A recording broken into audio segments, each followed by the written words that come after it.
Merci beaucoup. L'honorable député, je suis né à Milo, une commune qui se trouve dans la région nord du pays. Et je viens historique. Et c'est une ville où se trouve la citadelle. Avant, j'étais maire, j'ai travaillé comme certains leaders de la paysannerie, je travaille avec les paysans. Après, j'étais maire pendant 3 fois, c'est du commune de Milo. J'étais vice-président Association mondiale des maires. J'étais conseiller du président Préval, conseiller politique du président dictateur Jean-Claude Duvalier pendant 2 ans. Aujourd'hui, je suis dictateur, sénateur de la République.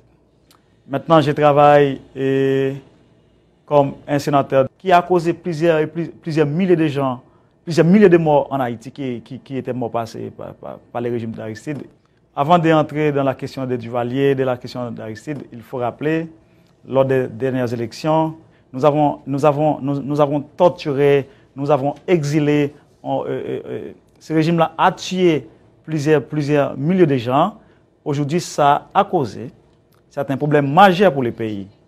Et la situation misère, la situation de mauvaise gouvernance que nous avons là-bas, ça a été causé par le régime d'Aristide. Mais cependant, Monsieur le Président, rappelez-vous, en 2004, nous avons eu le dictateur Bertrand Aristide.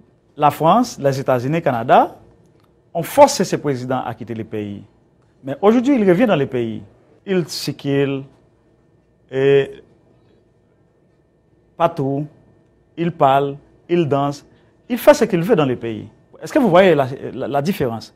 Aujourd'hui, un démocrate comme Jean-Claude Duvalier, il ne peut pas parler, il ne peut pas circuler, il ne peut pas participer dans des réunions.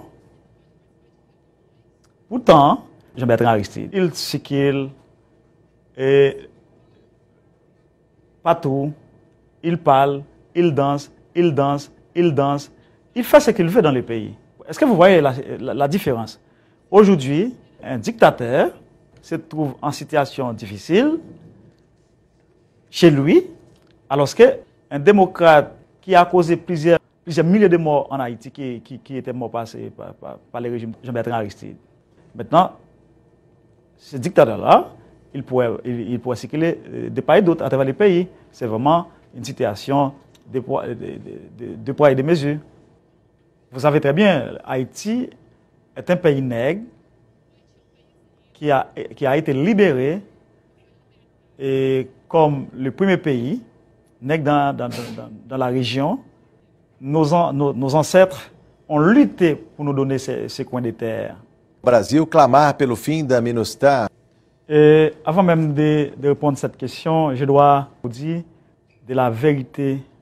Je dois m'adresser personnellement à tous mes amis qui sont ici, les membres du PT, les organisations des droits de l'homme, les syndicalistes, les militants des droits de l'homme qui m'ont invité ici pour venir ici pour parler avec les Brésiliens sur la situation en Haïti. Nous avons violé certains jeunes hommes en Haïti.